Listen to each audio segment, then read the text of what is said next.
The first thing people noticed was the sound. Not thunder, not a siren.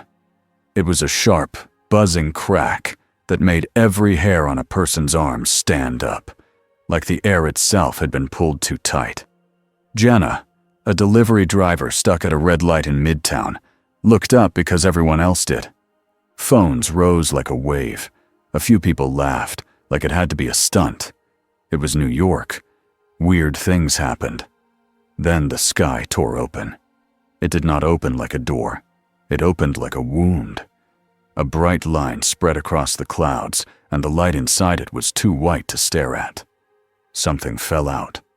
A man hit the street hard enough to shake the parked cars. The pavement cracked under him. For half a second, nobody moved. Then his back shifted. 4 metal arms unfolded from behind him. They were not slow. They snapped out like living machines. One arm stabbed into the road like a pole, stopping his body from rolling. Another caught a falling street sign that had been knocked loose. A third scooped 2 screaming pedestrians out of the path of a sliding taxi, placing them on the sidewalk like they were fragile glass. The man stood up with a stiff, angry calm. His coat was torn. His hair was messy. His eyes were sharp, like he was already solving a problem. Jenna's mouth went dry. She had seen soups before. She had seen Vought stunts. But this felt different. This felt like a real accident that did not care about cameras. The sky tier flashed again. A green streak dropped from the light, fast as a missile. A glider screamed through the air and slammed into the side of a bus, leaving a long scrape of sparks. A figure in green armor popped up from the wreck like it was a stage entrance. He threw his arms out wide, as if he expected applause. "Now this," the man shouted, voice bright and sharp, "is a crowd!" People screamed louder. More phones lifted. Some idiot actually cheered. Another flash. The street exploded into sand, not dust. Sand, thick and heavy, pouring in a wave that rolled across the road. It swallowed tires up to their rims. It climbed the sides of cars like a living thing. A human shape rose out of it, broad-shouldered, confused and angry. "Where?" the Sandman started, then coughed as the air filled with grit. Then the lights on the street flickered. Every screen in every shop window glitched. Neon signs popped. The street lamps buzzed and died. A man stepped out of the darkness with his whole body glowing faint blue, like he was lit from inside. His eyes flashed with small bolts that jumped and snapped to the broken wires overhead. He smiled like he had just found a new toy. "Okay," he said, almost pleased. "This place has power." One more flash. A man in a smooth helmet and cape landed with a gentle bend of the knees, like a dancer. Smoke rolled around him in a neat circle. It looked perfect, too perfect, like someone had planned it. Then the smoke became a giant, glowing face in the air, a smiling hero face. People gasped. Jenna blinked hard. The face winked. The helmeted man turned his head slightly, like he was listening to an invisible director. "Keep filming," he said. "You'll want this." A shadow slid over the street. The wind changed. It pressed down.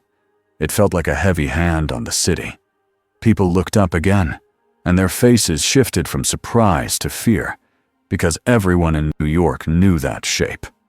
A man floated down in a cape, as if gravity had rules for everyone else. Homelander. He landed lightly, boots touching sand and cracked pavement like it was clean marble. He glanced at the wrecked bus, the sparking wires, the screaming crowd.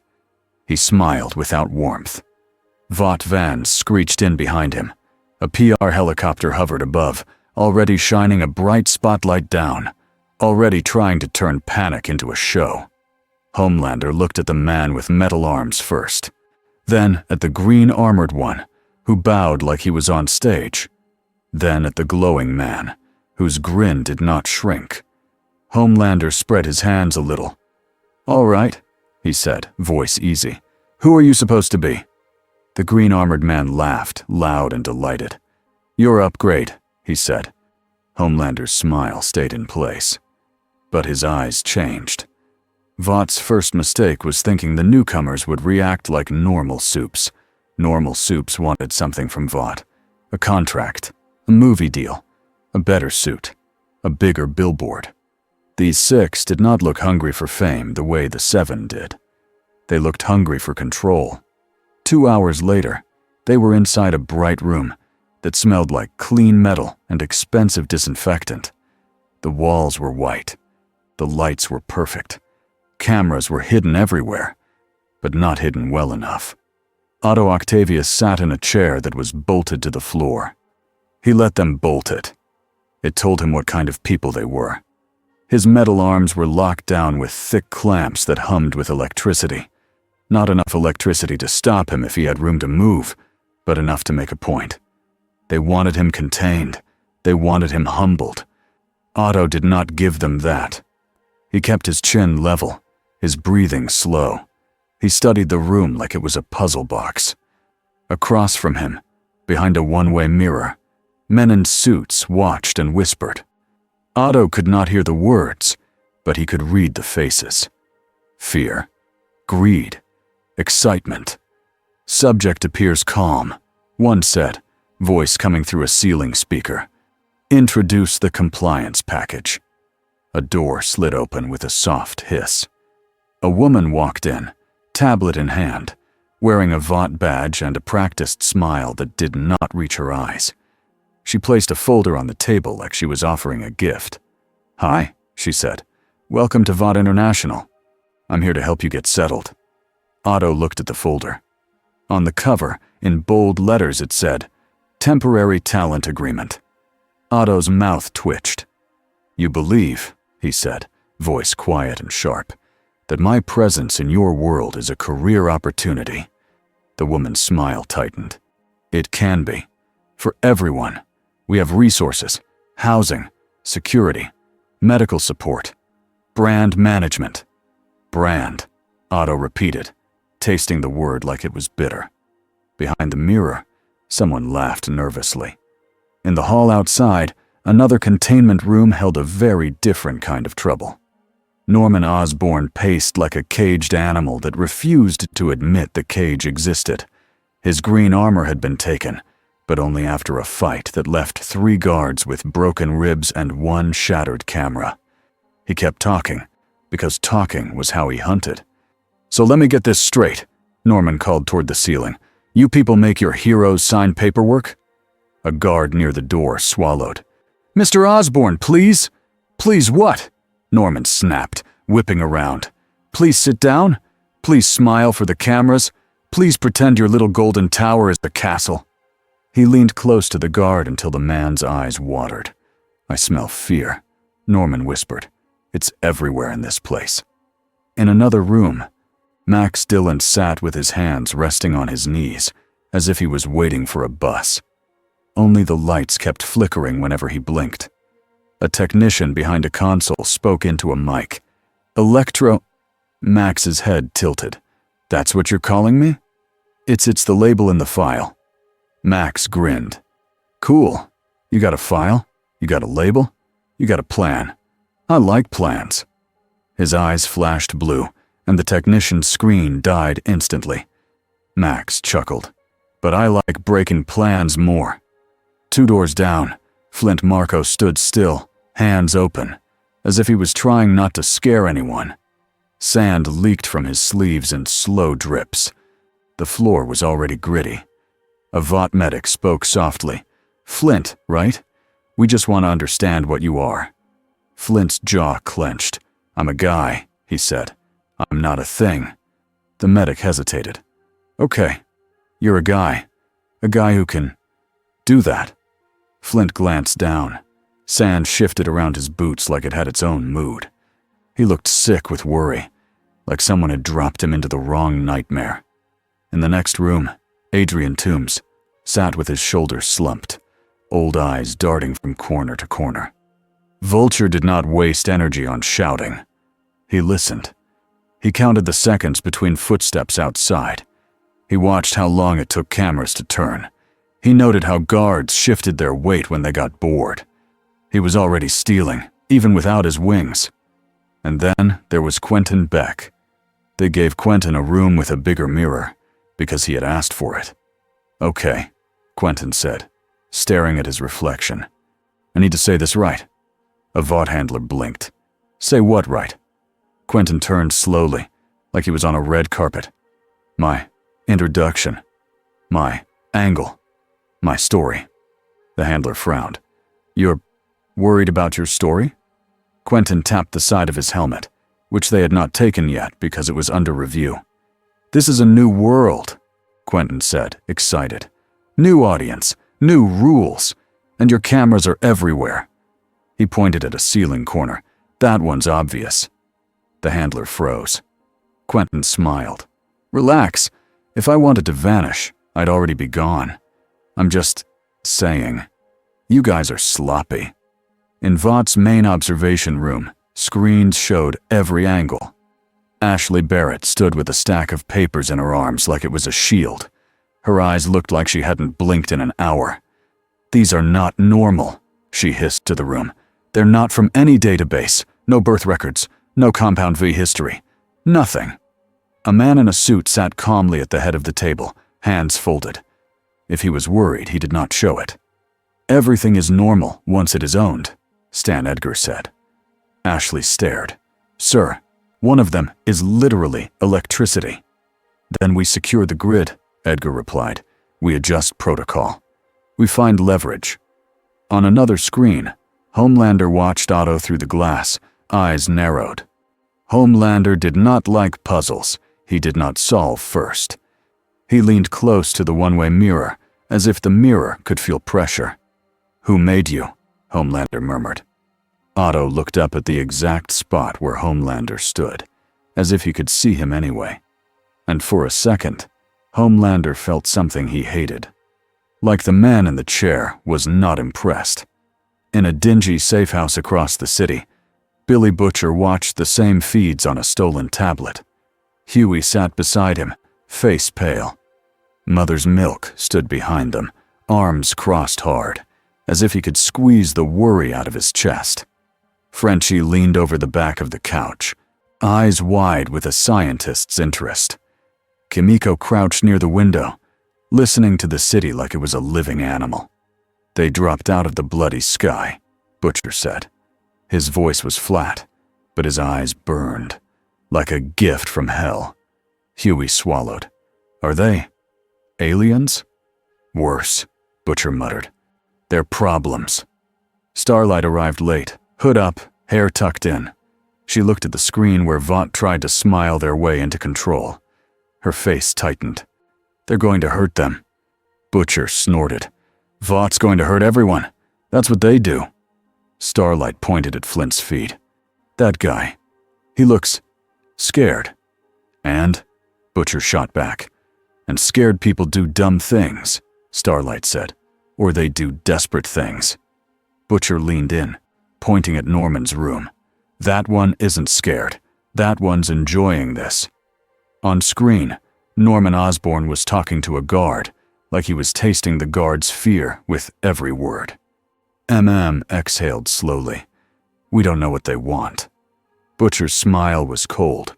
"They want what everyone wants. Power. Money. Control." Huey stared at Otto again. "That guy. He looks like he's thinking." "Yeah," Butcher said. "That's the problem." Back at Vought Tower, the compliance package meeting began. They tried to do it like a business deal. They put all 6 in a large room, each one behind a clear barrier, like animals at a zoo, like criminals at court, like products waiting for a price tag. A Vought lawyer stepped forward, smiling so hard it looked painful. "Thank you for your cooperation," the lawyer said. "We know you've been through a unique experience. We want to offer stability, a path forward, in exchange for certain reasonable conditions." He tapped the folder on the table. "It's a simple agreement, a non-disclosure agreement, a conduct policy," and Norman burst out laughing. "Conduct policy," he repeated, wiping at his eye like he'd heard the best joke in years. In the world where your top hero threatens children on camera? The lawyer's smile faltered. Homelander stood behind the lawyer, arms folded, watching the room like he owned oxygen. Quentin Beck lifted a hand politely. "Quick question," he said. "Do I get final approval on my costume design? Because your suit department is, honestly, kind of basic." Ashley, standing off to the side, looked like she might scream. Max Dillon leaned forward, elbows on his knees.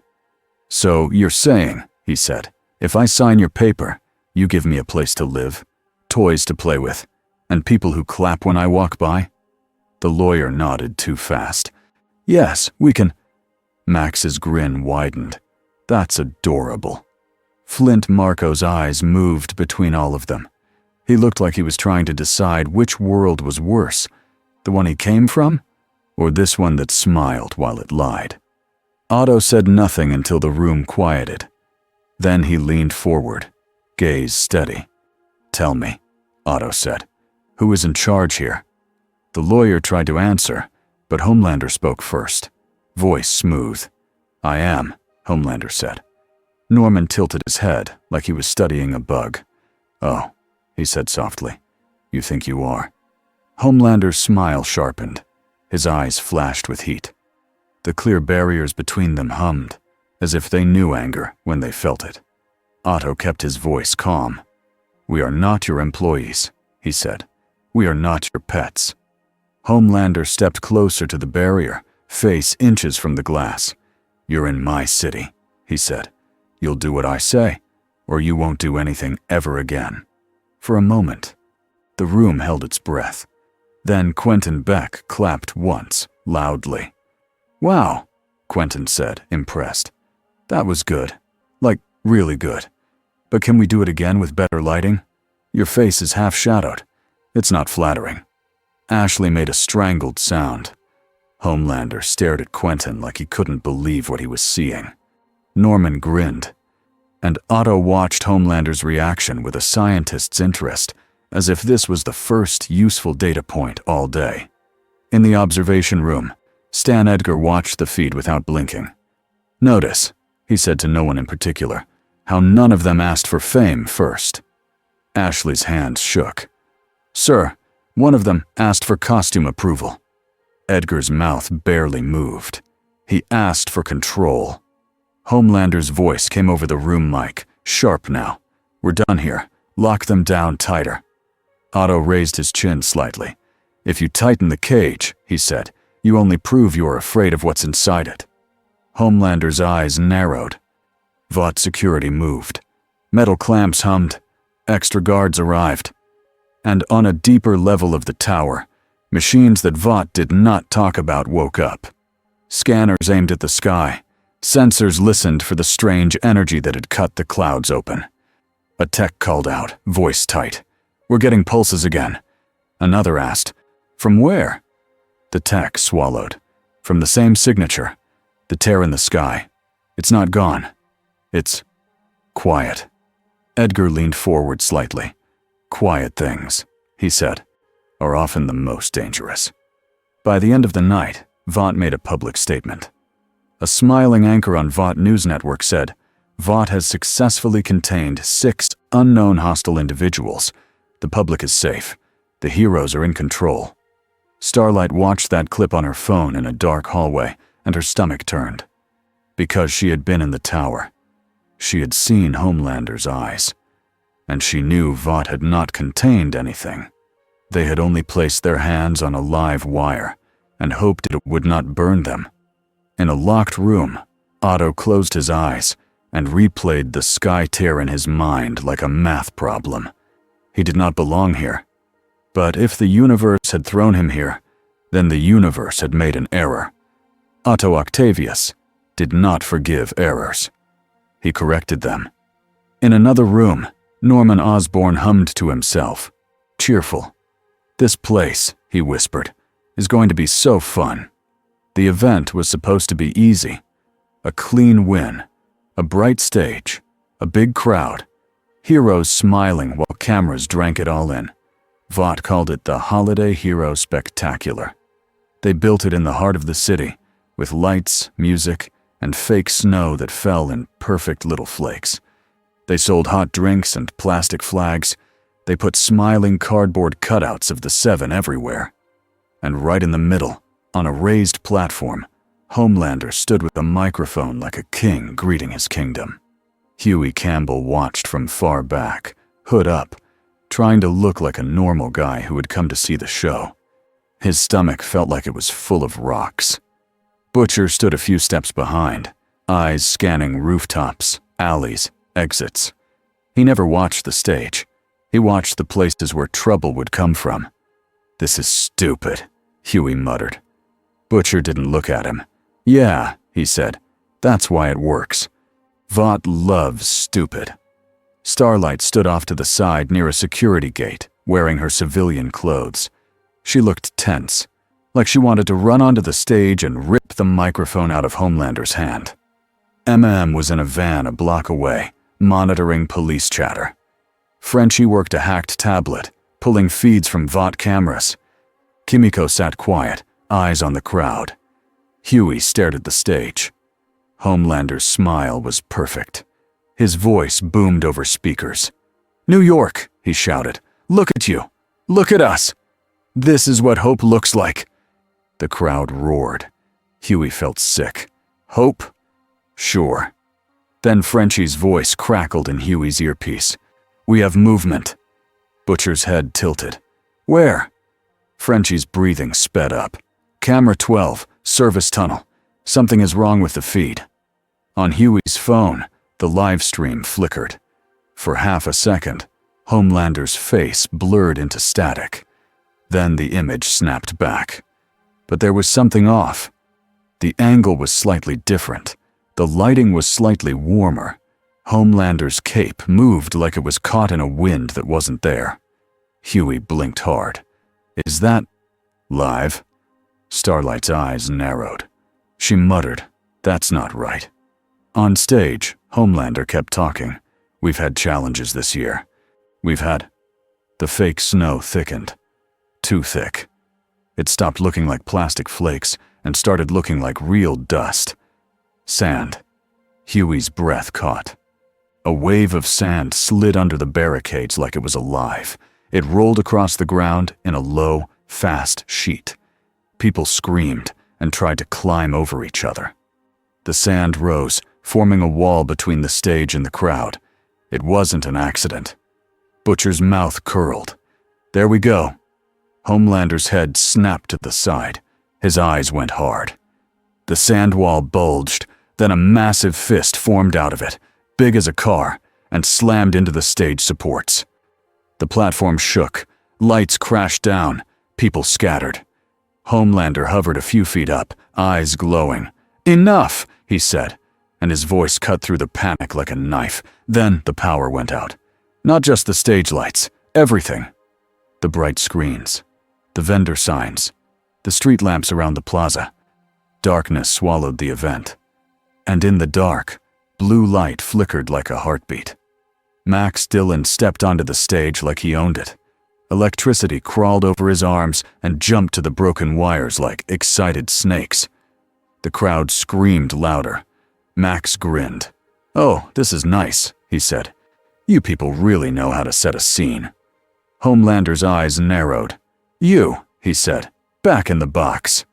Max laughed. "You don't get it. I don't do boxes." A bolt snapped from Max's hand and hit a Vought camera drone mid-air. The drone popped and fell smoking. The live stream on Huey's phone froze. Then it started again. But now the camera showed something else. A giant, glowing hero made of light appeared behind Homelander, towering over him like a guardian angel. The crowd gasped in fear and awe. Huey's voice came out small. That's not real, right?" Butcher's eyes stayed cold. "No, but it'll work." On the edge of the plaza, Quentin Beck stood in the shadows with a small device in his hand. He tapped it like he was conducting music. Drones buzzed quietly, throwing images into the air. Quentin whispered, pleased. "Give them something to believe." Up on the stage, Homelander turned. confused for a split second as his own senses tried to sort real from fake. In that split second, something heavy hit him from the side. Not a punch, a metal arm. It wrapped around Homelander's forearm and yanked, hard enough to jerk him mid-air. Homelander's head snapped toward the attacker. A man in a torn coat stood on the stage edge, feet planted, 4 metal arms spread wide like a steel spider. His face was calm. His eyes were focused. Otto Octavius did not look impressed. Homelander stared. "You think," he said slowly, "you can touch me?" Otto's voice carried even in the chaos. "I think," he said, "you are not as untouchable as your fans believe." Homelander's heat vision flashed. Otto's arms moved first. 2 arms crossed like shields, catching the heat with thick metal plates. The metal glowed red for a moment, but it held. Another arm slammed into the stage and anchored Otto in place. The 4th arm whipped forward, aiming for Homelander's face. Homelander twisted away, more annoyed than hurt. Then a green blur screamed in from above. Norman Osborn dove on a glider, laughing, cape flapping behind him like a flag. He tossed a pumpkin-shaped bomb, and it bounced across the stage toward Homelander. Homelander's eyes widened slightly. He could tank a bomb, but behind him, the crowd was still too close. Homelander snapped his body between the bomb and the nearest group of civilians. The bomb exploded in a bright flash and smoke, loud enough to make kids cry and adults drop their phones. When the smoke cleared, Homelander stood untouched, but his smile was gone. Norman clapped in the air, delighted. "He cares!" he shouted, "or at least he cares about looking like he cares." Starlight pushed through the edge of the crowd, hands glowing. "Stop!" she yelled, not sure who she was yelling at anymore. "People are going to die!" Sand rose again, forming a wide barrier between the crowd and the stage. Flint's voice came from somewhere inside the sand, rough and strained. "Get him back!" Flint shouted. "Move!" The sand did not crush anyone. It pushed, firm but careful, like a giant hand hurting people away from danger. Huey stared, shocked. "He's helping." Butcher's eyes narrowed. "Or he wants them alive for later." Above the plaza, Adrian Toombs streaked through the dark on stolen wing tech, newer than his old gear, probably ripped from Vought in the last day. He was fast, silent, and sharp. He didn't attack people.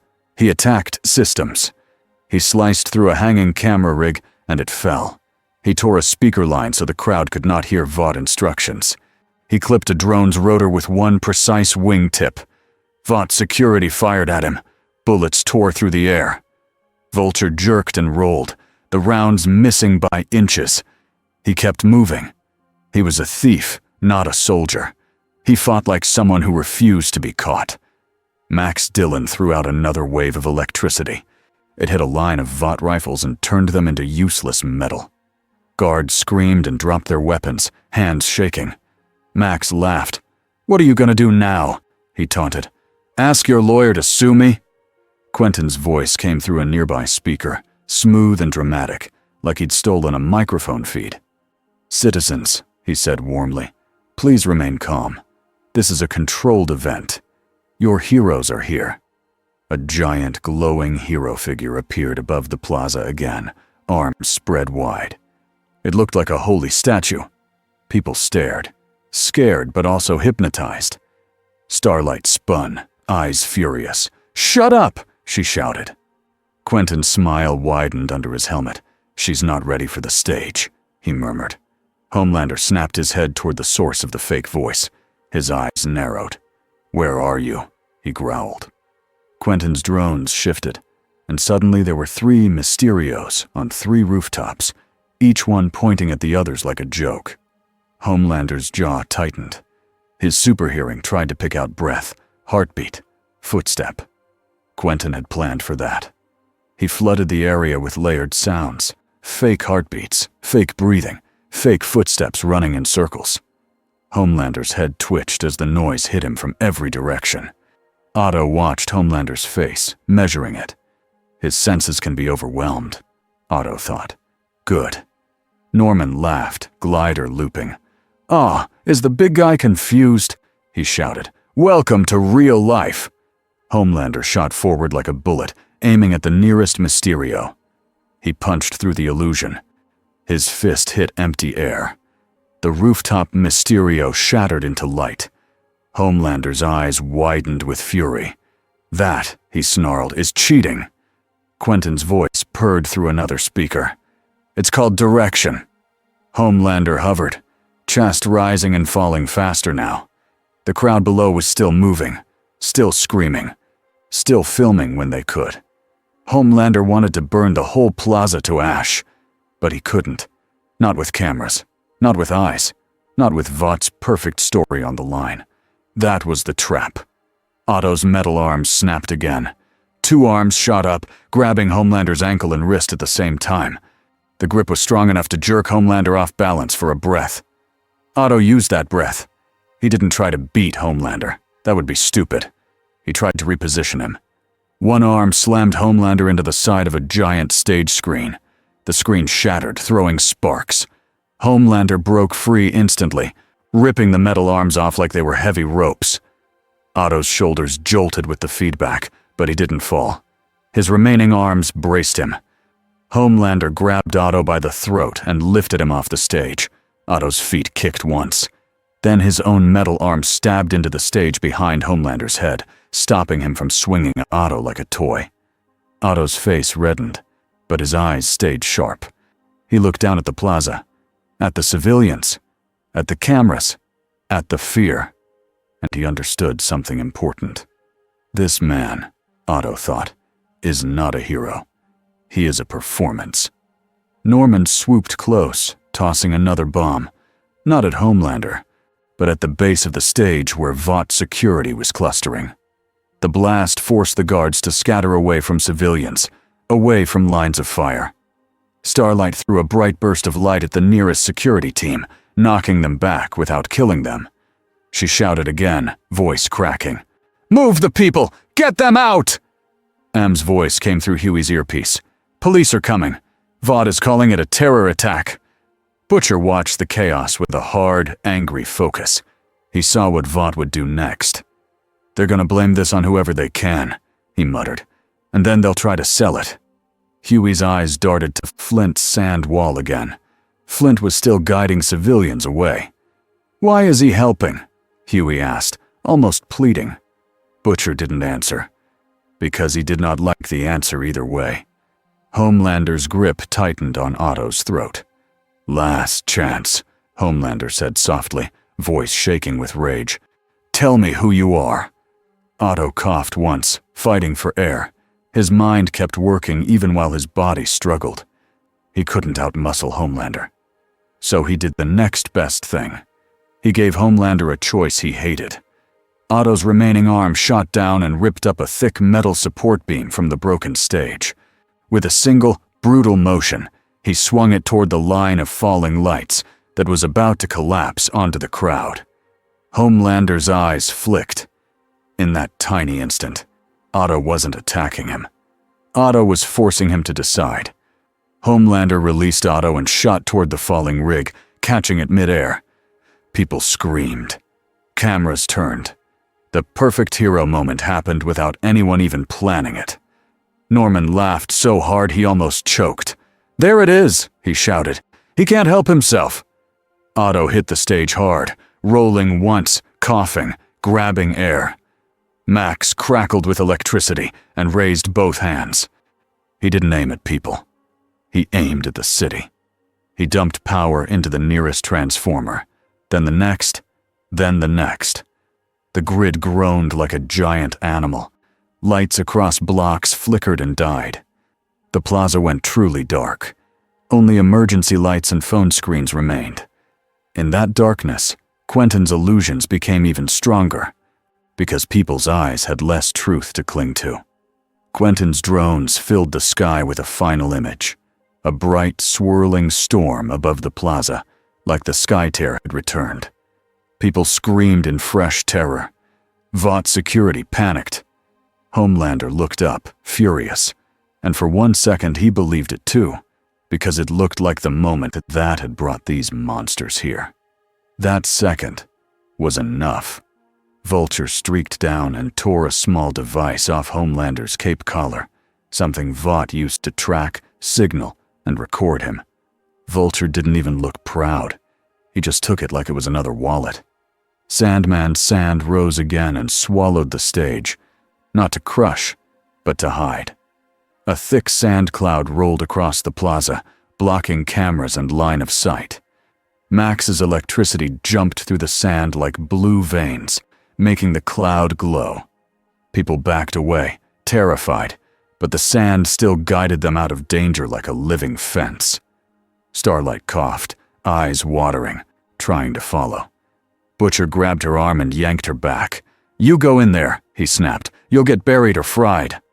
Starlight glared at him. "People are still in—" "They're getting out," Huey shouted, pointing. He could see the sand pushing people toward open streets, away from the center. Starlight hesitated, confused by the fact that the villains were doing crowd control better than Vought. Homelander blasted heat vision into the sand cloud. The sand turned to glass in a long, glowing line. But the cloud was too wide, too thick, and it kept moving. Homelander shot forward, trying to enter. His super hearing caught too much noise. His eyes caught too many shapes. Quentin's tricks and Max's power made the world messy. Homelander hated messy. Inside the sand cloud, Otto moved fast. Not with brute force, with plan. He snapped his arms outward and grabbed his team one by one. "Now!" Otto rasped. "Move!"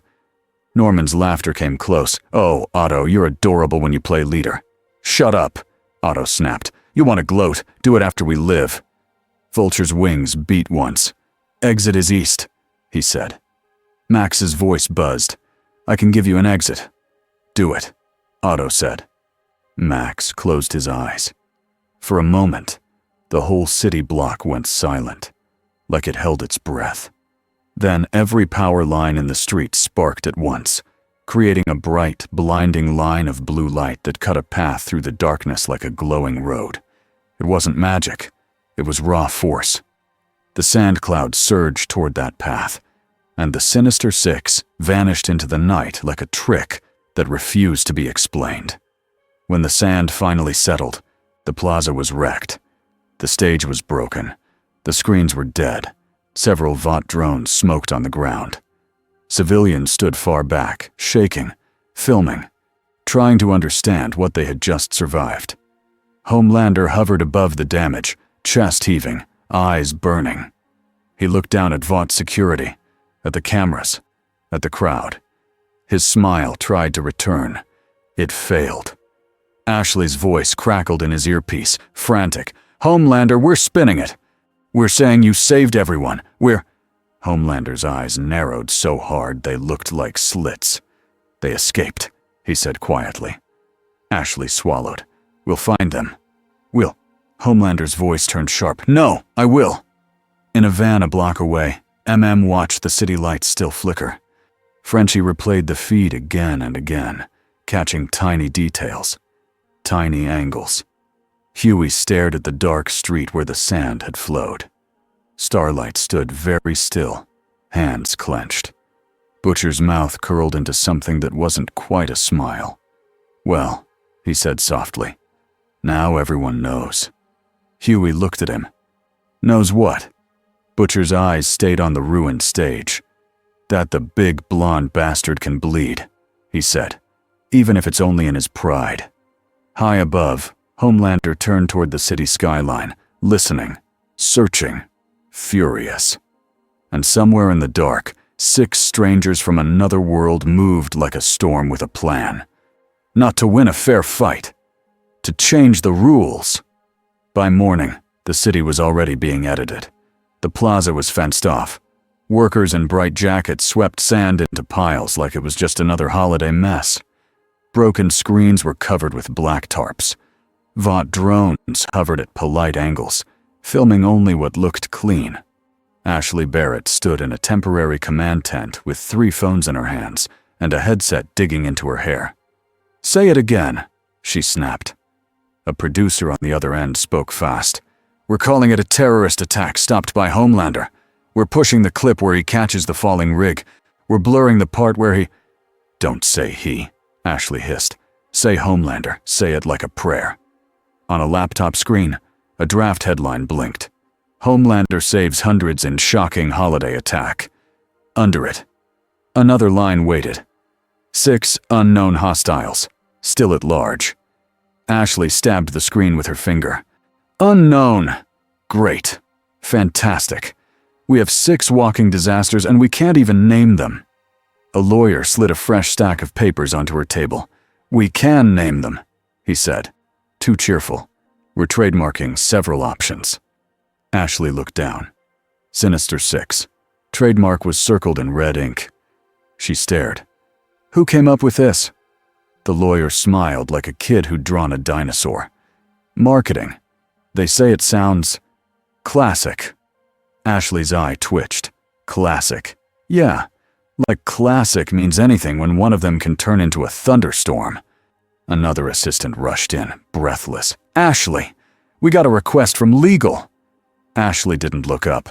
"What now?" "They want to send them contracts." Ashley blinked. "Contracts. Yes. Standard talent agreements, NDAs, conduct rules, media releases." Ashley's laugh came out sharp and ugly. "Sure. Send them a coupon too. Maybe they'll calm down if we offer free parking." Behind her, a calm voice cut through the noise. "Send them anyway." Ashley turned. Stan Edgar stood in the tent doorway like he owned the air inside. He held a coffee cup. His suit was perfect.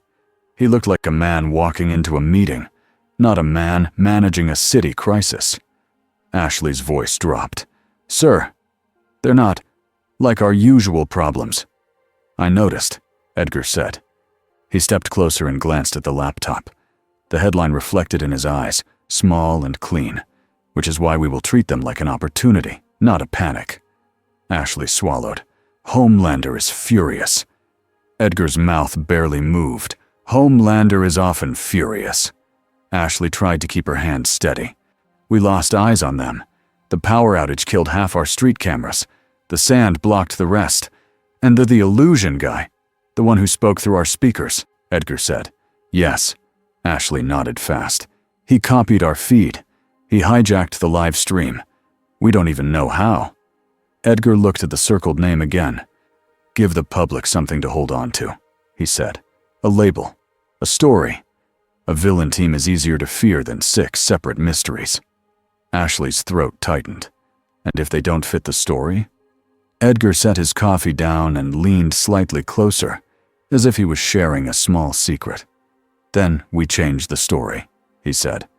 "Or we change them." He walked out. Ashley stared after him, then whispered to herself, "I hate this job." Outside the tent, a Vought cameraman adjusted a lens, framing the destroyed stage so the worst parts were just out of view. The city was being cleaned, and the truth was being trimmed. In a safe house apartment that smelled like old takeout and gun oil, Huey sat with his hands wrapped around a mug he hadn't even sipped. On the TV, a smiling anchor spoke in a warm voice. And once again, Homelander proved he is the shield between us and chaos. The screen showed Homelander mid-air, catching the falling rig. The crowd below looked tiny. The clip cut before the sand hit the stage. It cut before the lights died. It cut before anyone realized the heroes on screen could lie. Butcher watched from a chair with one boot on the table. He didn't blink. Starlight stood near the window, arms crossed tight. Her jaw was clenched hard enough to hurt. Mother's Milk paced, slow and controlled, like he was trying to keep his temper from spilling out. Frenchie worked on a laptop at the kitchen counter, muttering in French under his breath. Kimiko sat on the floor, quiet, eyes focused on the TV like she was memorizing it. Huey finally spoke. "They're really doing it." Butcher snorted, "Doing what they always do." Huey looked at Starlight. "They're making him look like the good guy." Starlight's eyes flashed. "Because he caught a rig. Like that fixes everything." MM stopped pacing. "We need facts," he said. "We need names. We need a plan." Butcher's mouth curled. "Names?" He pointed at the TV. "Vought's already naming them." Frenchie turned his laptop around. On the screen was a Vought press release draft that Frenchie had pulled from a private server. 6 unknown hostiles, internal labels. Subject, Octo. Subject, Goblin. Subject, Electro. Subject, Sand. Subject, Vulture. Subject, Mist. Huey blinked. "They're just calling them that?" Frenchie shrugged. "It is easier than admitting they have no idea." Starlight's voice went hard. "They're going to hunt them." Butcher leaned forward. "No, they're going to own them." Huey swallowed. "But they're dangerous." "Yeah," Butcher said. "So is Homelander. Vought still put him on cereal boxes." Stared at the labels. "That Sand guy," he said slowly. "He kept people from getting crushed." Butcher's eyes narrowed. "Or he kept them alive so the others could escape cleaner." Starlight shot back. "Or he didn't want innocent people dead." Butcher lifted a hand. "Annie, in this world, you don't get to assume the best." Huey's voice came small. "I saw it. The sand moved like it was pushing people away, not pulling them in." Kimiko tilted her head and made a small gesture with her hand, like a wave pushing outward. Nodded. "Exactly." Butcher held their gaze for a long beat. Then he looked back at the TV as the anchor smiled. "But here's the problem," Butcher said. "Even if one of them has a conscience, the rest don't, and Vought will use all of them." Frenchie tapped the laptop. "I have more," he said. His eyes were wide, excited and scared at the same time. "The tower sensors. They detected the same energy again this morning, like the tear in the sky is not finished." Starlight's face tightened. "So more could come." "Or," Butcher said, "those 6 could make it happen again." Huey looked down at his mug. His hands shook a little. "Why would they?" he asked. Butcher's answer was flat. "To get home. To bring friends. To burn it all. Take your pick." Starlight looked away, blinking hard. "We have to stop Vought from turning this into another product." Butcher's eyes flicked to her. "And how do you stop a company that owns the cops, the news, and the heroes?" Starlight didn't answer. Huey did. Quiet. "By showing people the truth." Butcher's smile was thin. "Then we better find the truth before Vought buries it." In an abandoned industrial space at the edge of the city, the air smelled like rust, wet concrete, and old oil. Otto Octavius stood over a table made of a ripped door laid across 2 crates. Wires and stolen parts covered it in messy piles. He moved with steady purpose. He didn't waste time yelling. He didn't waste time celebrating. He built. One of his metal arms held a small tool so gently it looked like a human hand. Another arm anchored a heavy piece of equipment in place. A third sorted parts by size and material. A fourth scribbled quick math on a sheet of cardboard. Behind him, Max Dillon sat on a broken couch, feet up, watching the lights flicker as he breathed. "This place sucks," Max said. Otto didn't look up. "Then leave." Max laughed. "I might, once I find a better city to plug into." Flint Marco stood near a window with broken glass. He watched the street below through the gap. Every time a car passed, he tensed like he expected a team to jump out. Vulture crouched by a duffel bag, checking stolen devices with careful hands. He didn't talk, unless it mattered. Quentin Beck paced in a small circle, cape swishing, helmet tilted like he was listening to a crowd that wasn't there. Norman Osborn sat on a metal chair, rocking slightly, smiling like a man watching fireworks. Quentin broke the silence first. "We need a theme," he announced. Otto's pen paused for half a second. Then it kept moving. "A theme," Otto repeated. Dry. "Yes," Quentin said, excited. "A brand. A message. We're in a world where everything is a show. If we don't control the story, they will." Norman chuckled. "They already are." Quentin snapped his fingers. "Exactly. So we take it back. We stage something that makes them look weak and makes us look real? Flint asked, voice rough. Quentin turned, offended. No, legendary. Flint's eyes narrowed. I don't want to be legendary. I want to go home. Otto finally looked up. His gaze landed on Flint for a moment. Not cruel, not kind, just measuring. That is the only sentence in this room that matters, Otto said. Norman leaned forward. Oh, come on, Otto. Don't be boring. This place is perfect. They're lying to everyone's face, and they call it hope. It's art. Stolen screens on the far wall played VOT news clips on mute.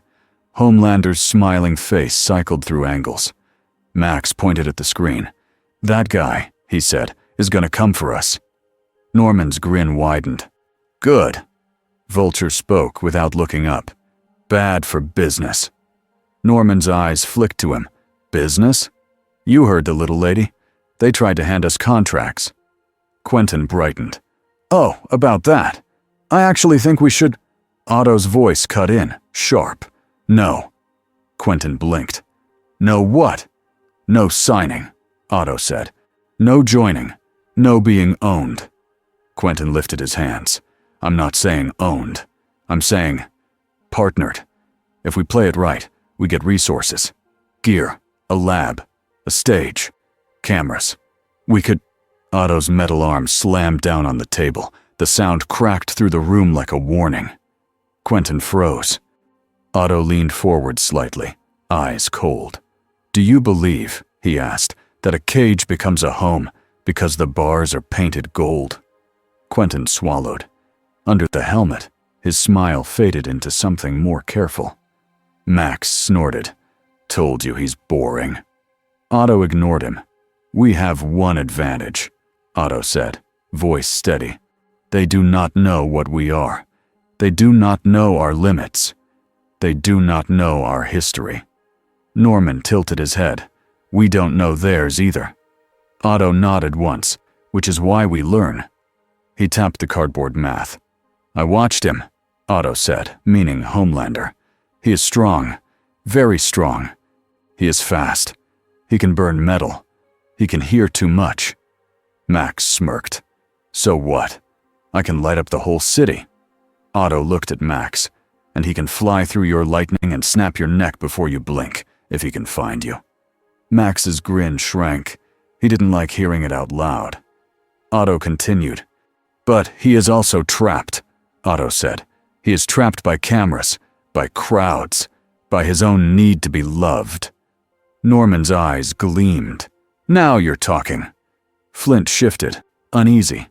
That means he'll hurt people when nobody's watching. Otto didn't argue. He simply said, yes. That word sat in the room like smoke. Quentin spoke softer now. So, what's the plan?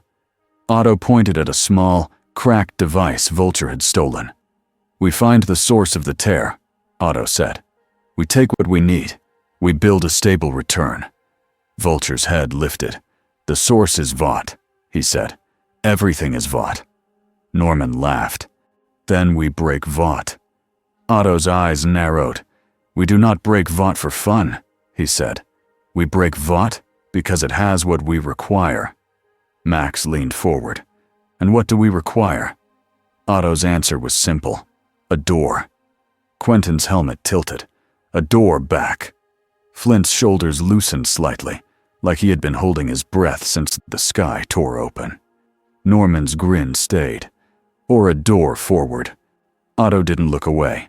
If you want chaos, Otto said to Norman, I will not stop you forever. But you will not ruin this plan. Norman's eyes danced. You think you can stop me? Otto's metal arms shifted, subtle and ready. Yes.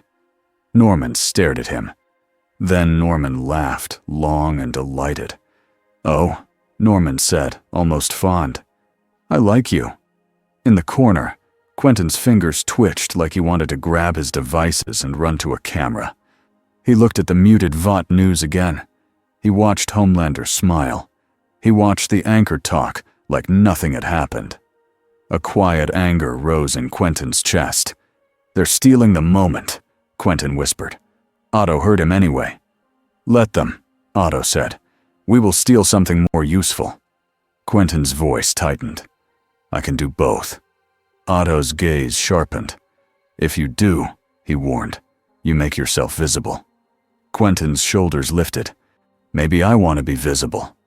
Norman's smile returned, slow and dangerous. There it is. Flint looked between them, worry in his eyes. Don't, he said to Quentin. If you shine a light on us, they'll bring a bigger gun. Quentin didn't answer. But later that same night, he slipped out anyway.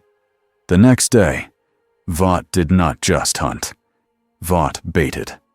In a bright studio space on the top floor of a building that used to film commercials, a Vought producer stood in front of a camera and practiced a concerned face. This is an emergency casting call, she said into the lens. If you have information on the 6 hostile individuals, contact Vought Security immediately. If you are one of the individuals and you wish to negotiate, we can provide. She paused as her headset crackled. Cut, a voice snapped. We don't want them to call us. We want them to hear us. The producer swallowed. Right. A second woman stepped into frame, holding a sleek folder. We are prepared, she said smoothly, to offer a path to redemption. Behind the camera, a handler whispered to Ashley, You really think they'll watch this? Ashley's eye twitched. One of them literally hijacked our speakers. Yes, I think he'll watch. And if he comes? The handler asked. Ashley looked at the dark corner of the room, where a black-clad figure stood, perfectly still. Black Noir did not move. Ashley forced her voice steady. Then we make him feel safe, she said. And then we close the door. The handler frowned. We're capturing one? Ashley's jaw tightened. We can't catch all 6 at once. Start with the one who needs attention. On a monitor, the producer adjusted her hair and tried the line again. Redemption, she said. And somewhere in the city, Quentin Beck heard it like a personal invitation. Quentin stood on a rooftop with a small drone case at his feet. The wind tugged his cape. The city lights made his helmet shine. Below, a street corner was full of normal people. A couple walked a dog. A kid pulled at a parent's sleeve. A food cart vendor argued with a customer about change. Normal. Quentin stared down and felt something twist inside him. In his old world, he was always second best. He was always the guy behind the curtain. He made magic and got no applause. Here, everyone clapped for lies. Vought built lies into castles. Quentin could beat them at their own game. He opened his case and released 4 drones.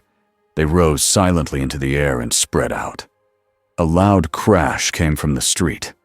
People jumped. Quentin projected a simple image near an alley. A monster, tall and shadowy with glowing eyes. It looked like something from a horror movie. It wasn't real. But people didn't know that. They screamed and ran. Quentin felt their fear like electricity in his chest. Then he projected another image, himself, landing between the crowd and the monster, cape flowing, hands raised like a hero. Stay back, the projected voice boomed. It was dramatic. It was perfect. It was stupid. And it worked. People stopped running just long enough to film. Quentin stepped into the open for real, letting the camera phones catch him. He lifted his chin. I've got this, he called, loud enough for everyone to hear.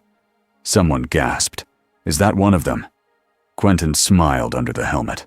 Yes, he thought. And I'm the best one. He made the fake monster charge.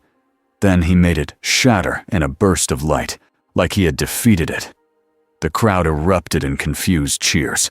A kid clapped. An adult yelled, "Did you see that?" Phones went higher. Quentin's heart pounded. This was what he wanted. This was control. He didn't see the unmarked van at first. He didn't see the quiet men in tactical gear step out. He only noticed when the drone's sensor feed flickered. Quentin's smile froze. Of course, he whispered. Vought. A calm voice came from a speaker on the van. Quentin Beck, it said. Quentin's breath caught. They had his name. How? He thought. The voice continued, soft and friendly. "We saw what you did. We know you want to be seen. We can help you be seen safely." Quentin's hands tightened around his device. A door on the van opened. A woman in a Vought jacket stepped out, hands open, smiling like a counselor. "We're not here to hurt you," she said. "We want to talk." Quentin's mind raced. If they had his name, they had more than he thought. Maybe they had tracked his drone signal. Maybe they had pulled his voice from a database somehow. Either way, this was dangerous. But it was also tempting.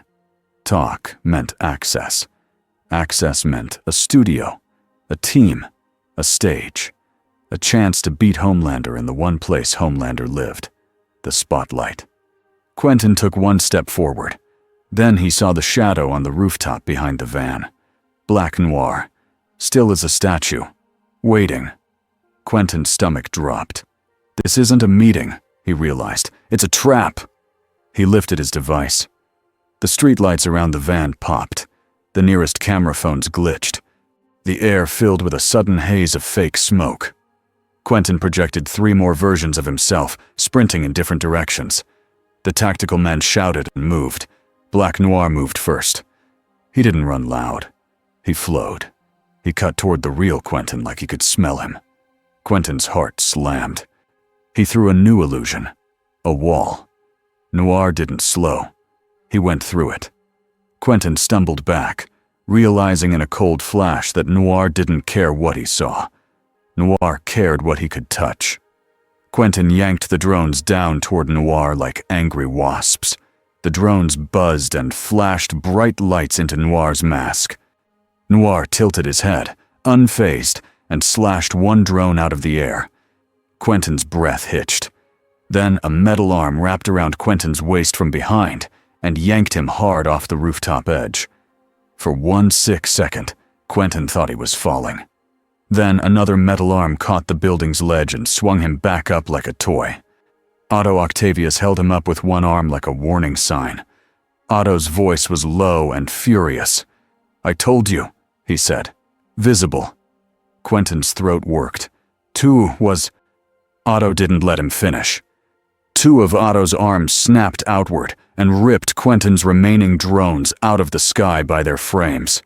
He crushed them in his grip like soda cans.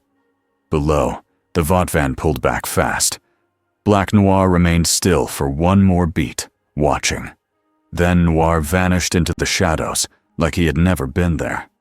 Otto dragged Quentin across the rooftop and into darkness. They didn't speak again until they were back in the industrial hideout. Norman greeted them with a slow clap. "Well, well," he sang. "Our little director went on location." Quentin ripped off his helmet and glared. "They had my name." Otto's eyes narrowed. "Then they are learning faster than expected."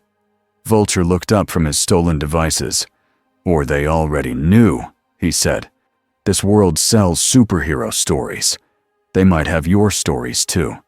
Hearing that made Huey's earlier question feel heavier, even though Huey wasn't in the room. Flint's face tightened. "They're going to catch us." Otto's voice stayed calm. "Not if we move first," he said. Max's grin returned. Finally, Otto spread a set of stolen facility maps on the table. "I found our door," Otto said. Norman leaned in, eyes bright. "Where?" Otto tapped a circled location outside the city. A Vought site. A place that didn't exist on public records. A place labeled, in small text. Project Threshold. Anomaly. Energy containment. Otto looked at them, one by one. "We take what we need," he said, "and we leave before the god in the cape realizes we were never the main event." Outside, the city kept smiling on TV. Inside, the next move became real. The night they left for the facility, it started to snow for real. The flakes were small and quiet. The streets looked calm. That calm was a lie. But it helped them move. Vulture flew high, cutting through the air like a dark bird. He kept his distance from main roads. He followed power lines and river edges, places cameras didn't cover as well. Below, Otto rode in the back of a stolen van, with his arms folded tight to keep them hidden. Max sat beside him, humming as the van's interior lights flickered. Norman was in the front passenger seat, smiling at the windshield like it was a movie screen. Flint sat in the back corner, quiet, hands resting on his knees. Every so often, sand slipped from his fingers like he couldn't fully hold himself together. Quentin sat with his helmet in his lap, eyes fixed on the floor. Otto watched them all and felt a hard truth settle in his chest. They were not a team. They were 6 weapons pointed in 6 directions. He would have to aim them the same way, at least for one night. The facility sat behind a line of trees and fences, far from busy streets. No big Vought sign, no tourist gates, just concrete, floodlights, and armed guards. It looked like a place where bad secrets slept. Vulture landed first on a roof and crouched low, wings folded. He tapped his earpiece.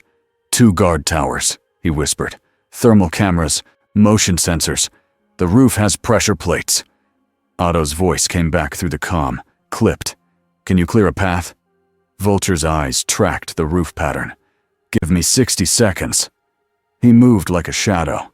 His wings didn't flap loudly. They cut, shifted, and slowed him without noise. He stepped only where the roof was safe. He reached a junction box and peeled it open with a small blade. One quick snip. The nearest roof sensors blinked off.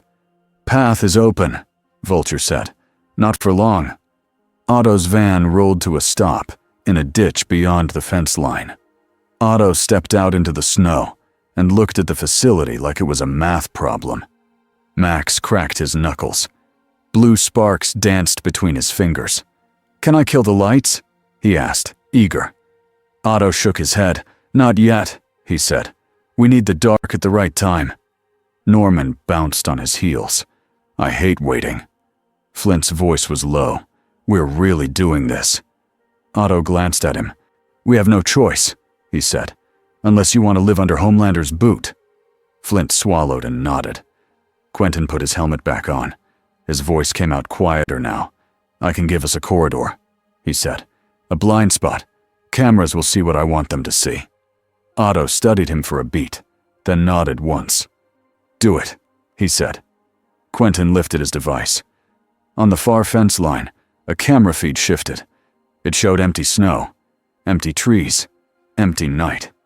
But Otto's team was already moving through that same frame. They crossed the fence in seconds. Flint turned his legs to sand and slipped under the bottom gap without cutting wires. Otto used his arms to lift Max and Quentin over cleanly. Norman vaulted with a laugh, like it was a game. Inside the perimeter, guards walked slow laps with rifles. They looked bored. They didn't look ready. Vought had gotten used to being the biggest predator in the room. They weren't used to prey that fought back. Vulture guided them with short whispers. Left, he said. Wait. 2 guards. Otto raised a metal arm, signaling stillness. Max vibrated with impatience. Electricity crackled faintly under his skin. Norman leaned toward Otto and whispered, Let me. Otto didn't turn. No, he whispered back. Quentin projected a small image ahead, a flicker of light, like a blown bulb. One guard turned his head, annoyed. The other guard stepped away to check it. Otto's arm snapped out, fast, wrapped around the second guard's waist, and yanked him behind a concrete block. No screaming, no gunfire, just a sharp grunt and a thud. Otto didn't break the man's neck. He didn't have to. He knocked him out with a controlled hit. Efficient. Norman looked almost disappointed. They reached a service door. Vulture produced a stolen keycard. This should work. The scanner beeped green. Otto exhaled once. Good. They slipped inside. The hallway smelled like bleach and cold air. The lights were bright enough to hurt your eyes after the dark. They moved fast, staying tight. Quentin's drones, smaller now, fewer, rolled ahead, feeding him angles. He kept cameras looping the same 10 seconds, over and over. Max's fingers twitched. Now? He whispered. Otto nodded. Max smiled like a kid given permission. He reached out and sent a soft pulse into the building's wiring. Not a blast. A whisper. Enough to make security screens flicker. Enough to delay alarms by a breath. They passed labs with thick glass walls. Inside one, a doctor in a white coat stared at a monitor, unaware of the predators moving behind her walls. Inside another, a tank of blue liquid bubbled around something that looked like a human shape. Flint slowed. His breathing changed. Otto noticed. "Keep moving," Otto said. Flint's voice was tight. "What is this place?" Otto didn't answer yet. They reached a larger door with a sign that made Otto's eyes narrow. Anomaly. Energy storage. Authorized personnel only. Otto's arms moved. One braced the door. Another slid a tool into the lock. A third held the card reader open. The door clicked. Inside, the room hummed. In the center sat a machine like a metal spine, cables running from it into the floor and ceiling. It pulsed faintly with the same kind of white-blue light that had torn the sky open. Otto stepped closer, breathing shallow. "There you are," he whispered. Norman's voice came from behind, excited. "That's the door?" Otto nodded. "The heart of it," he said. Vulture circled the room, scanning. "This is heavy," he warned. "We can't carry the whole thing." Otto moved his arms over the machine, eyes working. "We don't take the body," Otto said. "We take the core." Max leaned in, eyes bright. "Can I touch it?" Otto snapped. "No." Max lifted his hands in fake surrender. "Fine, fine." Quentin's voice came through his helmet speaker, tense. "We have movement," he said. "Guards are coming." Something pinged. Otto's arms were already moving, unscrewing plates, pulling cables, isolating the piece he needed. "Norman," Otto said. "Cover the hall." Norman's smile widened. With pleasure. Norman slipped out and left a small round bomb on the floor like a toy. Flint stared at a glass wall across the room. Behind it, deeper in the facility, were more rooms. And behind those rooms, he saw people. Not guards, not doctors. People in plain clothes, barefoot, sitting on beds with blank faces. One of them looked up. A kid. Flint's chest tightened. "No," Flint whispered. Otto didn't look up, but his voice sharpened. "Flint," he warned. Flint stepped away from the machine, drawn like a magnet. He pressed his hand to the glass. The kid inside flinched back. "They're keeping people here," Flint said, voice shaking with anger. "They're doing something to them." Otto's jaw tightened. "Yes," he said. "Vought does that." Max scoffed. "So what? We're not here to run a rescue mission." Flint whipped toward him. "They're kids." Max shrugged. "Not our problem." Flint's sand began to rise around his ankles without him meaning to. "It is, if we're not monsters." Norman's laugh echoed faintly from the hallway. "We are absolutely monsters," he called, amused. Otto's arms locked the core piece free with a final wrench. He held it up. A dense metal cylinder, glowing faintly, humming like it had a pulse. "This gets us home," Otto said. Flint stared at it, then at the people behind glass. "And them?" he asked. Otto hesitated for the first time that night, not because he didn't know what to do, because he did. And it wasn't clean. Quentin's voice rose. "Otto, we're losing time. The cameras, they're switching to manual checks." Max's grin widened. "Let me drop the lights. Let's go." Flint's voice turned hard. "I'm not leaving them." Norman strolled back into the room, cheerful. "Good news, bad news, good news. I planted surprises. Bad news, your little delay bought us about 15 seconds. Otto looked at Flint. Flint looked back, eyes wide with a kind of fear Otto recognized. Not fear of dying. Fear of being the bad guy. Otto exhaled. Slow. "Vulture," Otto said. "Can you open those cells?" Vulture's eyes narrowed. That's a lot of doors. Can you? Otto repeated. Vulture's jaw tightened. Then he nodded once. Yes, but it will cost us. Otto nodded back. Then spend it. Max threw his hands up. Are you kidding me? Otto's gaze cut to him like a blade. If you refuse, Otto said, calm and deadly, you will not touch the core. You will not touch the portal. You will not touch anything I build. Max stared at him. Electricity flickered across Max's face. Then Max scoffed and looked away. Fine, he muttered. Whatever. Save the puppies. Flint's shoulders loosened a fraction. He didn't say thank you. He just moved.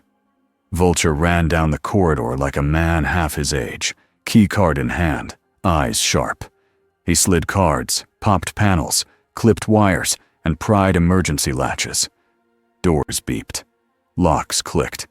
People inside rooms blinked like they didn't understand freedom. Flint pushed sand under the doors like hands, helping them open wider, guiding scared feet out. Go, Flint told them, voice rough but clear. Move, quiet. Some ran. Some stumbled. Some just stared. Quentin projected a simple sign at the end of the hall. Exit this way. It wasn't fancy. It didn't need to be. It just needed to direct bodies before bullets arrived. Because the bullets were coming. A squad of Black Ops guards rushed in, rifles raised. Norman's planted bomb popped with a flash, not huge, but loud enough and bright enough to make them flinch.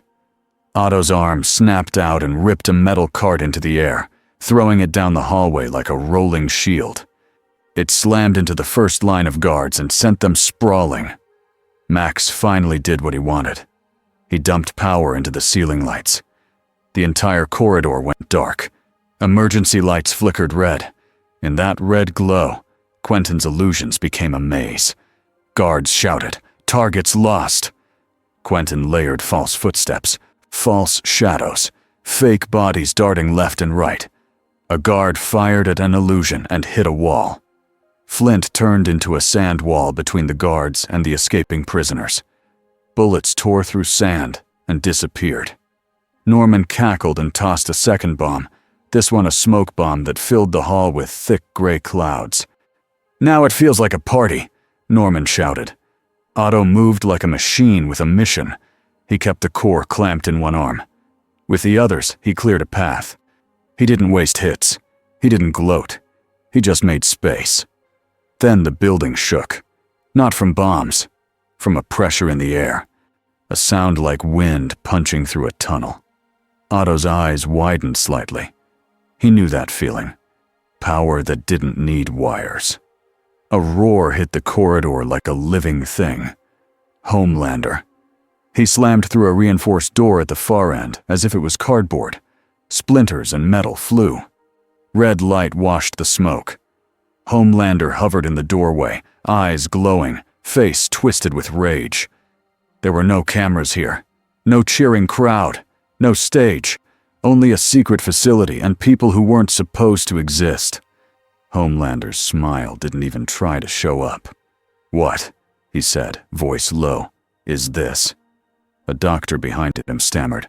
"Sir, this is classified." Homelander didn't look at the doctor. He looked at the barefoot people in the hall. At the kids. At the cages. For a second, something flickered in his face. Not guilt. Not shame. Panic. Because if anyone saw this, Vought's story didn't just bend. It broke. Homelander's eyes snapped back to Otto's group. "And you," Homelander growled. "You came into my house." Norman stepped forward like he'd been invited.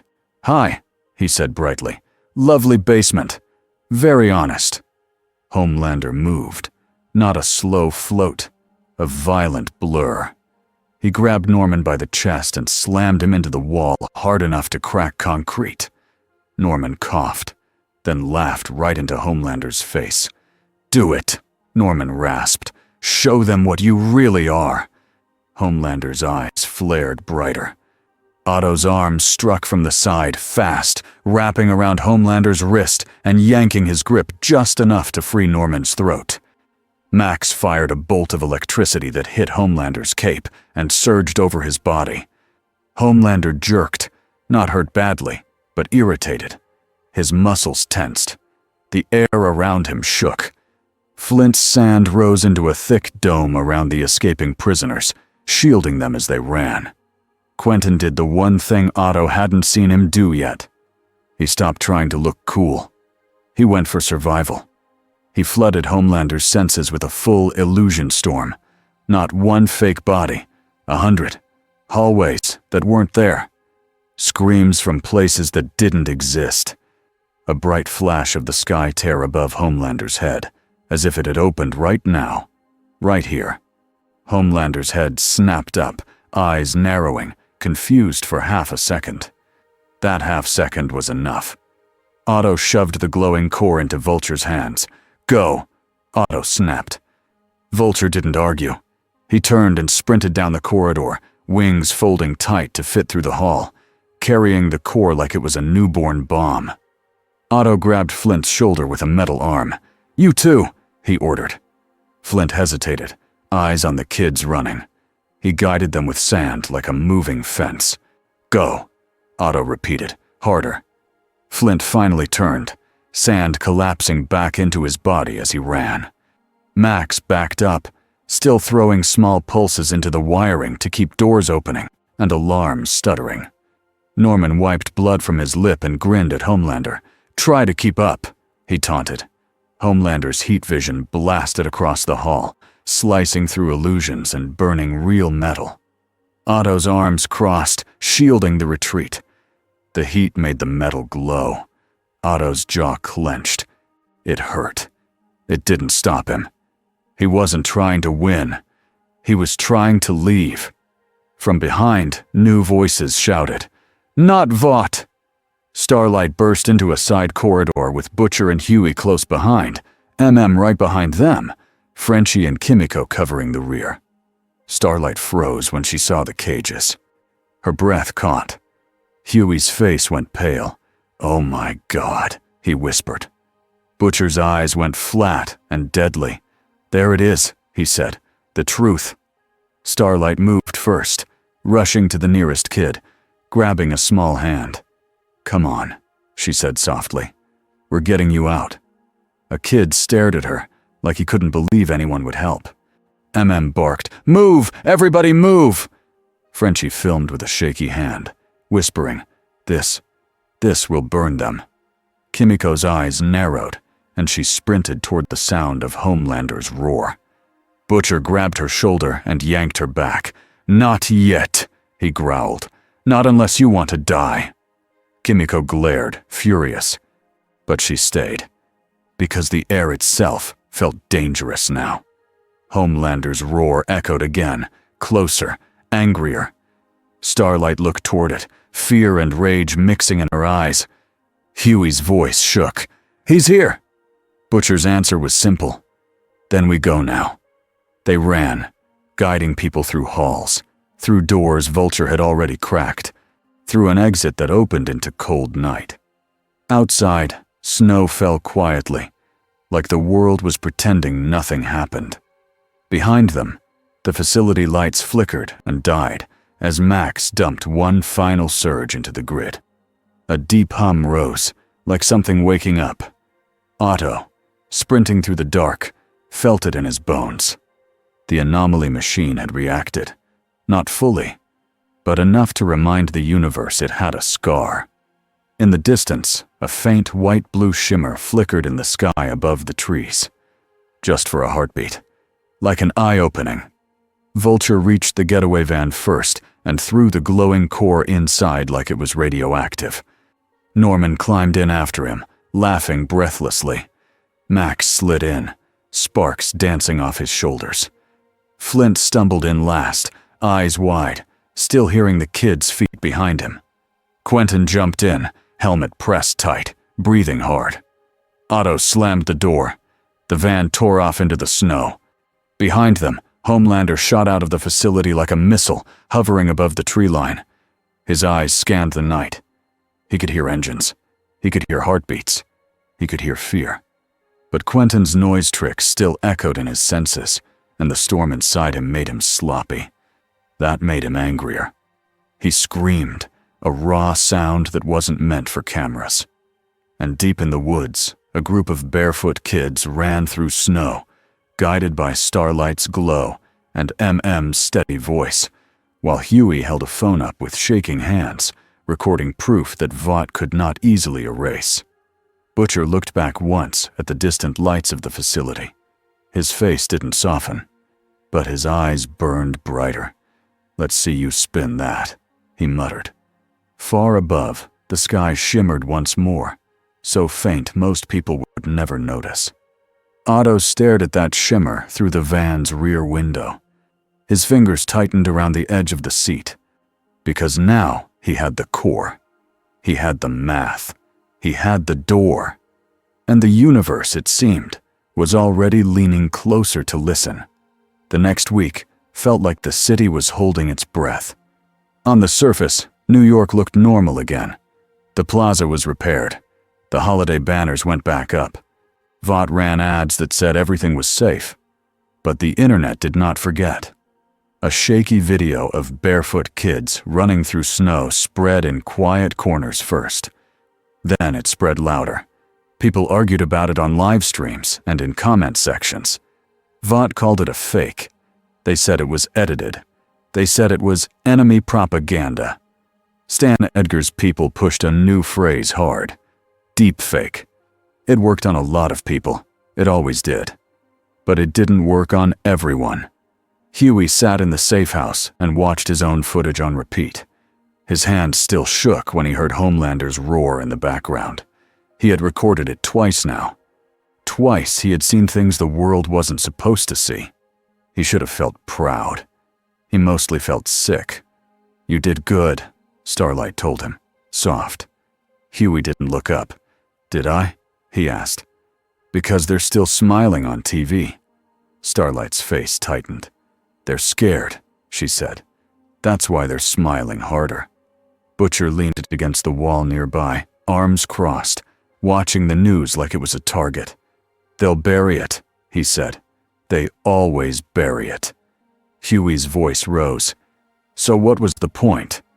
Butcher's eyes slid to him. They were sharp, tired, and mean in a way that sometimes hid something else. "The point," Butcher said, "is it cracks the paint. You don't need the whole wall to fall today. You need a crack that keeps growing." Starlight looked away toward the window. "And what about the 6?" she asked. Butcher's mouth curled. "Oh, they're growing too." Otto Octavius did not sleep much anymore. He had found a new place for them, far from the holiday lights and tourist cameras. It was an old power station near the river, half abandoned, half forgotten. The roof leaked. The walls shook when trains passed. It was ugly. That made it useful. Otto built in the deepest room, where the old turbines sat like giant dead animals. He set up tables. He ran cables. He cleaned the core piece from Vought like it was a sacred object. The cylinder sat on a steel cradle he welded himself. It glowed faintly. It hummed faintly. It felt like an answer that hated being touched. Max Dillon loved it. He sat close to the core whenever Otto wasn't looking, just to feel the tingle in his teeth. "This thing," Max said one night, grinning, "is alive." "It is not alive," Otto replied without looking up. Max shrugged. "Feels alive." Quentin Beck walked in wearing a new cape. It was darker, less shiny, still dramatic. He set a thin envelope on Otto's table like it was a gift. Otto didn't touch it. "What is that?" Quentin's voice tried to sound casual. "A message." "A message from whom?" Quentin hesitated. "Vought." Norman Osborn perked up from a broken chair in the corner, like a dog hearing a treat bag. "Oh, now we're getting mail?" Norman said, delighted. "Do we have fan letters too?" Quentin's helmet tilted toward Norman. "It's not like that." Norman slid off the chair and strolled closer, hands behind his back. He looked at the envelope like he could smell it. "Read it," Norman said. Come on. I love comedy. Quentin opened the envelope and pulled out a thick stack of paper. On the top page, in clean, bold print, it said, Vought International Talent Agreement. Sinister, 6. Brand Package. Non-disclosure agreement. Norman laughed so hard he slapped his knee. They really did it, he wheezed. They printed an NDA for a man made of sand. Flint Marco stood by the doorway, arms folded tight. He didn't laugh. He didn't smile. He had been quieter since the facility. He kept seeing those kids' faces. He kept hearing the way the cages had clicked. Quentin flipped pages, eyes darting. It's insane, Quentin said. They're offering money, suits, a studio, a platform.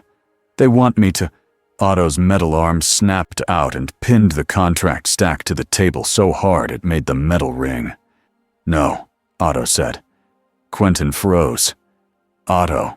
No, Otto repeated, voice flat. Vulture sat on a crate nearby, checking a small bag of stolen keycards. He glanced up once. They think paper is a leash, Vulture said. If you wear it, they pull. Norman leaned over the papers and read aloud in a bright voice, like a game show host. Section 3, Public Conduct. Section 4, Loyalty Clause. Section 5, Media Obligations. He looked up, eyes gleaming. Media obligations, Norman repeated. They want you on morning shows. Max snorted. I'd fry the host. Quentin's voice tightened. I'm not saying I'd sign. I'm saying they're watching. They know what I want. Otto finally looked at Quentin. His eyes were tired but sharp. They do not know what you want, Otto said. They know what they can use. Quentin's hands curled into fists. I'm tired of being invisible, he snapped. I'm tired of watching people like him. He jerked his helmet toward the TV feed Norman kept looping sometimes. Homelander's grin. Get worship for lies. Norman's smile widened. Yes, he whispered happy. Yes, yes, let it out. Flint stepped forward, voice rough. You want to be seen? He asked Quentin. Then you'll get us killed. Quentin flinched, but didn't back down. Otto took a slow breath. You want a stage? Otto said. Then build one that cannot be owned. Quentin stared at him. How? Otto's metal arms moved, pointing at the core. With this, he said. Max leaned in, eager. Now we're talking. Otto turned his gaze to all of them. We open a door, he said. Not for Vought, not for Homelander. For us. Norman's grin stayed. And what if the door opens to something fun? Otto's voice went colder. Then we close it. Norman blinked, amused. You think you can control everything? Otto didn't blink back. I can control my machine. Norman's smile sharpened. Then control me. Otto didn't answer. He didn't have to. His arms shifted slightly, and the room understood what the answer would be. Homelander did not forgive humiliation. He did not process it like a normal person. It sat inside him like a burning coal. He still went on talk shows. He still smiled for fans. He still flew over the city and waved like a king. But behind closed doors, he snapped at everyone. He snapped at Ashley until she cried in a bathroom. He snapped at a camera operator until the man quit on the spot. He snapped at a Vought scientist who tried to explain anomaly energy until the scientist forgot how to speak. He wanted the 6 outsiders in front of him again. Not for justice, for control. One night, he hovered above the river, listening. He listened for engines, for heartbeats, for electric hum, and he heard it. A low, steady vibration in the grid that didn't belong. Max. Homelander's eyes narrowed. He dropped toward the industrial edge of the city like a falling star. Butcher chose the worst possible way to reach them. Which, for Butcher, meant it was probably the best. He didn't send a note. He didn't send a messenger. He hijacked a billboard. In the middle of a Vought perfume ad, the screen went black. Then white text appeared. You want out? I want him down. Meet. Pier 9. Midnight. Otto saw it on a small stolen monitor in their base. Norman laughed. Oh, look. Another admirer. Vulture's eyes narrowed. That's a trap. Max smirked. Everything's a trap. Flint looked at Otto, uncertain. What if it's Vought? Otto stared at the message for a long time. Then he said, It's not Vought. Quentin blinked. How do you know? Otto's voice was simple. Vought would offer a contract. Norman giggled again. Otto stood. I will go, he said. Flint tensed. Alone. Otto looked at him. Vulture with me, he said. Eyes above. Quiet. Vulture nodded once. Norman's smile turned hungry. Bring me, he said. Otto's eyes cut to him. No. Norman's jaw tightened for a half-second, then relaxed into a grin again. Fine, he said. Have your date. Max leaned back, crackling faintly. If it's a trap, I'll light up the water. Otto didn't look at him. You will stay, he said, and you will keep the core stable. Max's grin widened. Oh, so I'm important. Otto paused. Yes, he said flatly. Unfortunately. Quentin watched Otto walk away and felt something twist in his chest. Otto was acting like a leader, but they had never voted. They had never agreed. They were following him because the machine made him necessary. And that kind of leadership always came with a price. At Pier 9, the river smelled like cold metal. Butcher waited under a broken lamp with Huey a few steps behind him, shivering in his hoodie. Starlight wasn't here. Wasn't here. This was Butcher's kind of meeting. Dirty, quiet, stupid. Huey hated it. You sure this is smart? Huey whispered. Butcher didn't look at him. No, he said. That's why it might work. A shadow moved above. Vulture landed on a warehouse roof, wings folding. He stayed silent, eyes scanning. Then Otto stepped out from behind a shipping container. His metal arms were tucked close, but not hidden. Not really. Butcher's eyes locked on them like he was watching knives. Otto stopped at a safe distance. You are the one who wrote the message, Otto said. Butcher smiled without humor. Yeah, that's me. Otto waited. Butcher shrugged. Name's Butcher, he said. I've got a problem. You've got a bigger one. Otto's face didn't change. Homelander, he said. Huey flinched at the name. Otto's eyes flicked to Huey. And you are? Huey swallowed. Huey. Otto nodded once, like he logged the data. Butcher's voice went hard. Vaught's coming for you. They're coming for me. They're coming for anyone who breathes wrong. So here's the deal. You help me hurt him, and I help you disappear. Otto's eyes narrowed. Disappear, how? Butcher tapped his pocket and pulled out a small drive. Proof, he said. The cages, the kids, the secret lab, the thing he's terrified of people seeing. Otto stared at the drive. Butcher continued. I can't kill him with a video, but a video changes the board, makes him sloppy, makes Vought desperate. Otto's voice was calm. And your plan to hurt him? Butcher smiled thin. Get him in the same place as your lightning boy and your sand wall and your fancy illusions. Make him choose again.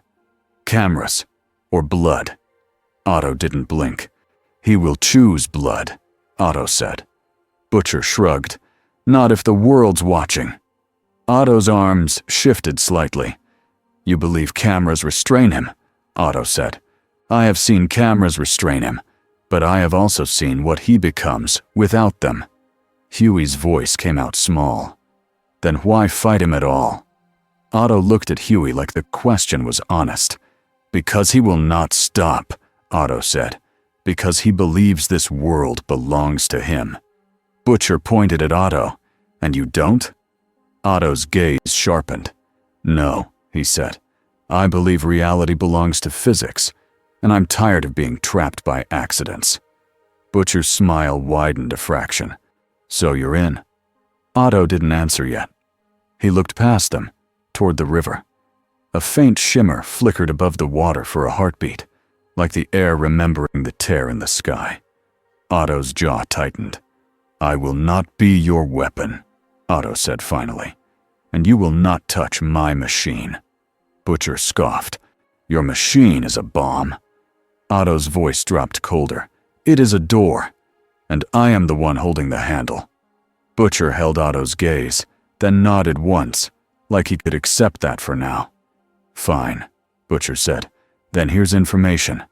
Homelander's hunting your spark. He's listening for him." Otto's eyes narrowed. "How do you know?" Butcher's grin turned sharp. "Because he's been doing it to me for years." Above them, Vulture made a small hand signal. Movement. Fast. Otto's head tilted. He heard it too. A pressure in the air. A sound like wind being punched. Homelander dropped into view over the pier lights, hovering low, cape still, smile gone. For 1 second, Huey forgot how to breathe. Homelander's eyes pinned Otto first. Then Butcher. Then Huey. "Oh," Homelander said softly. "Look at this." His voice turned sweet in a way that made it worse. "The villains are networking." Butcher's jaw clenched. "Run!" he hissed to Huey. Otto didn't run. His arms spread wide, not in a challenge, but in preparation. Homelander drifted closer. "You don't know who you're dealing with," he told Otto. Otto's answer was calm. "I know exactly what you are," he said. "A man who needs applause." Homelander's face twisted. He moved. Not a slow float. A blur. He slammed into Otto like a missile and drove him through a stack of wooden pallets. Wood exploded. Splinters flew. Otto's arms caught the ground and anchored, stopping him from rolling into the river. Butcher dragged Huey backward, sprinting toward the warehouse line. Homelander grabbed Otto by the front of his coat and lifted him. "You think you're clever?" Homelander growled. Otto coughed once, then snapped one metal arm upward. The arm hit Homelander's chin with a brutal, clean strike. Homelander's head jerked back a few inches. Not hurt. Surprised. His eyes narrowed. He tightened his grip. Otto's other arms moved fast, wrapping around Homelander's wrist and forearm, trying to force a position shift. Homelander's heat vision flashed. Otto crossed two arms as shields. The metal glowed, screaming hot. Otto's teeth clenched. He didn't scream. He didn't beg. Butcher glanced back and saw the truth. Otto could survive a few seconds. He couldn't win. Not like this. And then the pier lights died. All at once. The whole dock went black. A blue glow sparked across the water like lightning crawling on the surface. Max Dillon's voice echoed from somewhere unseen, amused and angry. "Hey, Cape Boy," Max called. "Miss me?" A bolt hit Homelander's back. It wasn't a small bolt. It was a thick, roaring beam that made the air pop. Homelander's body jerked forward. He released Otto by accident. Otto hit the ground hard and rolled, coughing, but alive. Homelander turned slowly, eyes burning. "You," he said, voice low. Another bolt hit him, then another. Blue light pulsed like a strobe. Homelander pushed through it and flew toward the source. Max didn't stay still. He never stayed still. He jumped into a power line, body turning into a streak, and reappeared on a rooftop farther back. Homelander followed. And above them all, Quentin Beck turned the night into a lie. A dozen Homelander silhouettes appeared in the sky. A dozen Max Dillons. A dozen Otto shapes, sprinting in different directions. Homelander's senses flared. He heard too much. He saw too much. He hated it. Flint Marco arrived last, sand pouring off him like a tide. He didn't attack Homelander. He attacked the space around the fight. He raised a thick sand wall between the pier and the nearest street, blocking civilians from wandering into the chaos. Butcher noticed, even while he ran. "Of course," he muttered. "Even the sand ones got more sense than Vought." Starlight's light flared at the end of the pier as she rushed in, eyes wide. She didn't look at Otto first. She looked at the empty streets. "Where are the civilians?" she shouted. Flint's voice came from the wall. "Not here," he called back. "Keep 'em away." Starlight hesitated, shocked by the coordination. Then she moved, pushing people back from the far end, guiding them away with bursts of light that didn't burn. Homelander finally broke through the illusion noise and found Max again. He grabbed Max mid-blink and slammed him onto the roof. The roof buckled. Max crackled wildly, electricity jumping from his body into the metal vents, into the signs, into the air. Homelander pressed him down harder, teeth bared. "You're not special," Homelander hissed. Max's grin was strained, but it was still there. Says the guy who cries when a camera turns off. Homelander's hand tightened around Max's throat. Max's eyes flashed blue. He dumped everything he had into Homelander's body in one violent surge. It lit the sky for a second. Homelander's muscles clenched. Smoke rose from his suit seams. He let go for one heartbeat. That heartbeat was enough. A metal arm yanked Max sideways off the roof edge and into the shadow of the warehouse. Otto caught him. Max coughed, laughing even as he struggled for air. "Okay," he wheezed. "He's annoying." Otto's voice was sharp. "We are leaving," he said. Butcher stumbled into their path, breath hard, face grim. "Now?" Butcher snapped. "We've got him here." Otto's eyes cut to him. "And you think this ends tonight?" Otto asked. Butcher's mouth opened, then closed, because he knew the answer. Homelander landed on the pier again, eyes burning through the dark. He looked at Butcher like he wanted to tear him in half. Then he looked at Otto's group. "Where," Homelander said slowly, "is your machine?" Otto's chest tightened. He realized the worst truth. Homelander wasn't just hunting them. He was hunting the door. Vought had lost its core. Homelander wanted it back. Quentin's voice came in Otto's ear, tense. "He knows," Quentin said. Vulture swooped down, landing hard. "Black vans," he warned. 2 blocks out, Vought teams, and Noir. Otto's mind clicked. This wasn't a random chase. This was a net. Homelander stepped forward, smiling now in a way that meant pain. "Give it to me," he said, "and I'll make it quick." Norman's laugh echoed from the shadows as he finally arrived, voice bright like he'd been late to a party. "Oh," Norman sang, "I love when the mask slips." Norman tossed a bomb toward the incoming van line. The blast wasn't huge. It was just enough to flip a vehicle sideways and block the street. Vought teams poured out anyway. Black Noir moved with them like a silent knife. Otto watched Noir's posture and felt a chill. Noir didn't care about illusions. Noir cared about targets. Otto's voice turned low. "Now," he said into the comm. "We open it." Max coughed. "Right here?" he asked, excited and scared. Otto snapped. "At base, now." The pier air shimmered. For half a second, the world bent. Not because Otto had opened the door here, because the door was already hungry. The core at the power station pulsed through the grid like a heartbeat. Homelander felt it too. His head snapped toward the river, toward the industrial edge. He smiled. "There," he whispered. He launched off the pier like a rocket. Otto didn't chase. He didn't need to. He ran. His team ran with him. Butcher grabbed Huey's arm and followed, because he understood something now. If Homelander got that machine, the whole world would get worse. If Otto opened it wrong, the whole world could end. Starlight sprinted after them, face tight with dread. Flint's sand wall collapsed behind them like a closing curtain, and the city ran toward its own crack in the sky. The power station felt different when they returned. The air was warmer. The metal in the walls vibrated. The core hummed like it was excited. Otto's half-built frame stood around it like a skeleton, cables running into old turbines and stolen batteries. He had built a ring. Not perfect, not finished, but close enough to do something dangerous. Max ran to the core like a starving man to food. He placed both hands near the cables, not touching the metal, feeling the charge. "It's ready," Max whispered. Quentin's drones rose, setting up a fog of false angles around the room. Vulture locked doors and rigged exits. Norman paced, smiling wider and wider. Flint stood near the back, eyes on the doorway, breathing hard.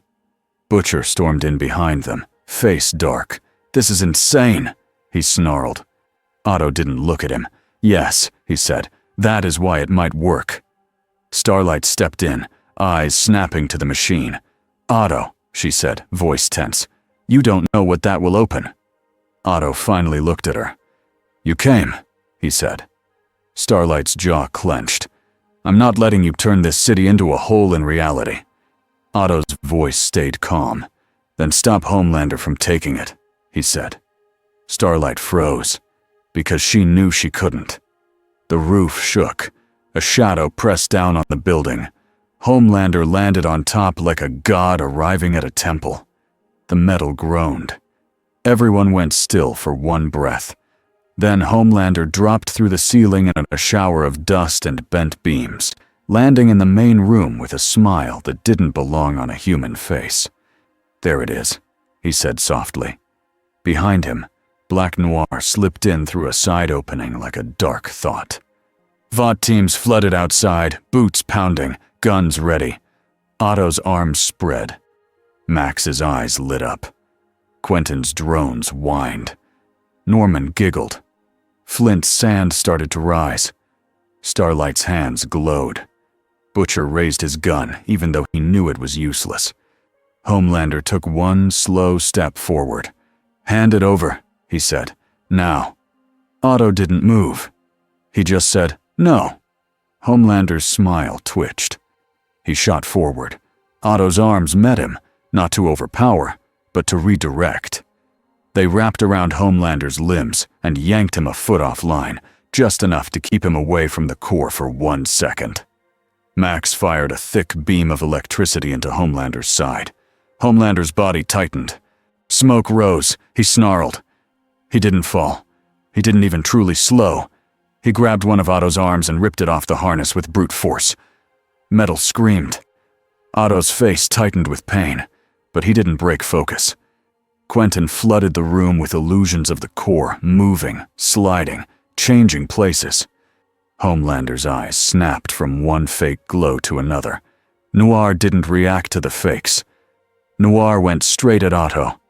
Flint intercepted, sand turning into a thick wall that slammed into Noir like a wave.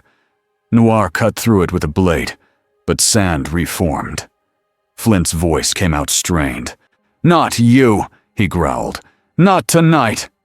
Starlight fired a burst at the VOT teams outside the doors, knocking them back, buying seconds. Butcher rushed toward the machine, something small and black in his hand. An explosive, compact, ugly. Otto's head snapped. "No!" he shouted. Butcher snarled. "It ends!" Otto's arm whipped out and slapped the device away before Butcher could plant it. It skidded across the floor and stopped near a turbine. Butcher's eyes went wild. "You want to keep it?" he shouted. "You want to play God?" Otto's voice was raw. "I want to leave!" Norman laughed and tossed a bomb toward the ceiling hole. It exploded in a burst of smoke and sparks, making the falling beams collapse inward, creating a temporary barrier between Homelander and the outer exits. "Less talking," Norman yelled, delighted. Homelander turned his head slowly toward Norman. "You," he said, voice low, "are loud." Norman bowed. "Thank you." Homelander's heat vision flashed toward Norman's face. A sand shield snapped up instantly, thick and wide. The beam carved through it, turning sand to glass, but it gave Norman time to duck. Flint's eyes were wide. "Stop trying to get people killed," he shouted at Norman. Norman's grin didn't fade. "That's the point." Flint's jaw clenched. "Not anymore." For the first time, Flint moved against his own team's worst instinct. He surged forward as a wave, not at Homelander, but between Homelander and everyone else. He became a moving bunker. He shoved Butcher and Huey back with sand like strong hands. He pushed Starlight behind cover. He forced a gap that protected bodies. And in the middle of it all, Otto made his choice. He looked at the core. He looked at Homelander. He looked at the room full of people who would never agree on anything except survival. Then he spoke, loud enough for everyone to hear. "Max," Otto snapped. "Power the ring. Low and tight. We are not ripping the sky open." Max grinned. "Yes." Quentin's voice cracked. "Otto, if this goes wrong—" Otto's eyes flashed. "Then I will close it," he said. Max dumped power into the cables. The ring lit. A thin sheet of light appeared in the center, like a bright window trying to form. Air rushed inward. Loose papers flew. Dust spun. Homelander's eyes widened, hungry. "That's mine," he said. He lunged for it. Otto's arm struck again, buying a fraction of a second. Quentin threw every illusion he had at Homelander's senses. Hundreds of rings, hundreds of exits, hundreds of false doors. Homelander's hearing screamed with noise. His eyes flicked fast. He hated it. He hated not knowing which thing was real. Noir kept moving toward the core through Flint's sand, cutting, stepping, pushing. But Flint reformed, again and again, teeth clenched, refusing to fall. Starlight's light flared brighter, and she shouted at the people outside, "Back! Get back!" Huey, shaking, held his phone up anyway. Butcher stared at the forming door with a look that mixed hate and need. Norman stepped toward the ring, eyes shining like he was staring at fireworks. "This," Norman whispered, "is beautiful." Otto saw him. Otto knew him. "Norman," Otto warned. Norman didn't look away from the light. "Imagine what's on the other side," he murmured. Otto's voice turned deadly. "Do not." Norman smiled wider. And did it anyway. He tossed a bomb straight into the forming doorway. For a heartbeat, the bomb's shape stretched like it was being pulled through water. Then the light snapped. Not closed. Wrong. The ring flared white-blue like the original sky tear. The whole building shook. Everyone in the room felt it, like a pressure in their teeth. Outside, the sky above the river flickered. A thin crack of white-blue light appeared between the clouds. Just for a second. Long enough for 1,000 phones to catch it. Homelander looked up through the ceiling hole and froze. Not in fear, in recognition. He saw the crack. He understood the story danger. He turned back with a snarl and flew straight at Otto, full speed, no restraint. Otto didn't try to block him. Otto did something smarter. He used the door. The light in the ring bent, and for a breath, the space inside showed something else. Not clear. Not stable. A flash of tall buildings that didn't match New York. A hint of a red-blue shape swinging past a skyline. A memory of another world. Otto's eyes burned with it. Then he grabbed his team. His arms hooked Flint and Quentin. Vulture grabbed Max.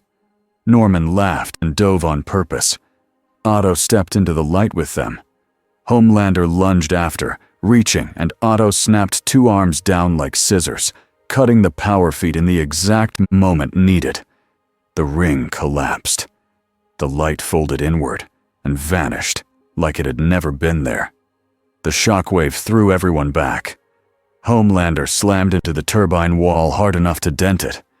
He stood up instantly, furious, eyes blazing. But the door was gone. The machine was smoking. The core's glow was dimmer now, like it had been drained and wounded. And the Sinister Six were not in front of him anymore.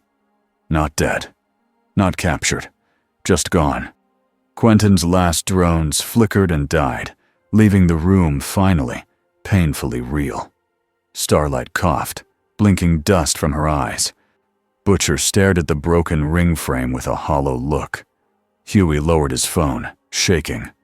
Outside, sirens wailed closer. Homelander's chest rose and fell. He looked around at the wreckage, at the truth that had almost opened above the city, at the fact that 6 strangers had just used a door like a trick and made him miss. His smile tried to come back. It failed again. He turned toward Butcher, slow. "This," Homelander said quietly, "is your fault." Butcher lifted his chin. "Yeah," he said. "Get in line." Homelander's eyes narrowed. Then, above the river, the sky crack flickered once more. A little longer this time. Like the universe was blinking. Homelander looked up, and for the first time in a long time, he looked like someone who didn't fully control his world. Flint Marko sat alone on a rooftop 2 nights later, far from the river, far from the power station. He held a small, worn photo between 2 fingers. The edges were bent. The image was faded. A little girl's smile. He didn't cry. He didn't talk. He just stared at it until the cold made his hands hurt. Below, the city kept moving. Cars honked. People argued. People laughed. People forgot and remembered in the same breath. Flint finally whispered, so quiet the wind almost swallowed it. "I tried," he said.